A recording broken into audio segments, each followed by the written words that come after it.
വിശുദ്ധ മത്തായി എഴുതിയ സുവിശേഷം 5-ാം അധ്യായം 44-ാം വാക്യം. ശത്രുക്കളെ സ്നേഹിക്കുവിൻ, നിങ്ങളെ പീഡിപ്പിക്കുന്നവർക്ക് വേണ്ടി പ്രാർത്ഥിക്കുവിൻ. സ്നേഹമുള്ളവരെ, നമുക്കെതിരെ ചിന്തിക്കുകയും നമുക്കെതിരെ പ്രവർത്തിക്കുകയും ചെയ്യുന്നവരെ നമ്മൾ എങ്ങനെയാണ് സമീപിക്കുക? നമ്മുടെ സമീപന രീതിയിൽ ഒരു ക്രിസ്തീയത അടങ്ങിയിട്ടുണ്ടോ?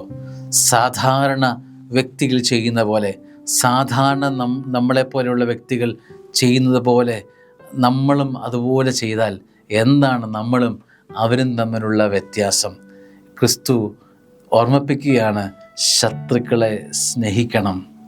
നിൻ്റെ ഹൃദയത്തിലേക്ക് ചേർന്ന് നിർത്താൻ കഴിയാത്ത വ്യക്തികളുണ്ടെങ്കിൽ അവരെ ചേർത്ത് പിടിച്ച് നിൻ്റെ പ്രാർത്ഥനയുടെ വിഷയമായി അവരെ മാറ്റണം.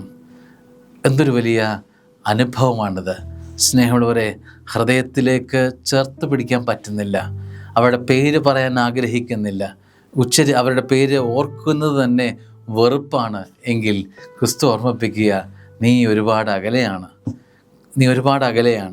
കർത്താവ് പറയുക, നിൻ്റെ പ്രാർത്ഥനയുടെ വിഷയമായി അവൻ്റെ പേരും മാറണമെന്ന്. സ്നേഹിക്കുന്നത് എങ്ങനെയാ? പ്രാർത്ഥിച്ച് സ്നേഹിക്കണം. പ്രാർത്ഥിച്ച് അവനെ സ്നേഹത്തിൻ്റെ വശത്തേക്ക് മറിക്കണം, സ്നേഹത്തിൻ്റെ ഭാഗമാക്കി അവനെ മാറ്റണം. ശത്രുപാളയത്തിൽ അനേകർ നിൽക്കുന്നുണ്ടാകാം.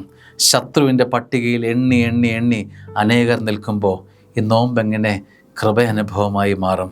സ്നേഹമുള്ളവരെ, ശത്രുപക്ഷത്തിൽ നിന്നും സ്നേഹപക്ഷത്തിലേക്ക് മാറ്റാനുള്ള ഒരു ഓർമ്മപ്പെടുത്തൽ കുരിശ് നമ്മളേക്ക് നൽകുന്നുണ്ട് എന്നത് ഓർമ്മിപ്പിക്കുകയാണ്. ആമേൻ.